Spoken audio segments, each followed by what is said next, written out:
ব্যবস্থা করতে হবে।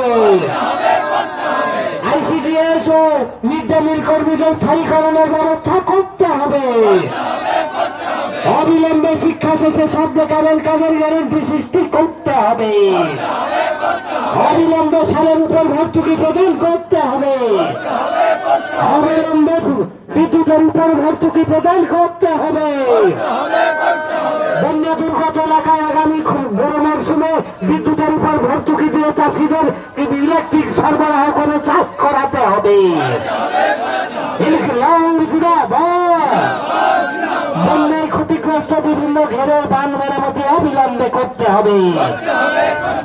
এখনো গ্রামীণ রাস্তা যেগুলি কংক্রিট হয়নি সেগুলি অবিলম্বে কংক্রিটের ব্যবস্থা করতে হবে। গ্রামীণ রাস্তাগুলিকে কংক্রিট রাস্তায় রূপান্তরিত করতে হবে।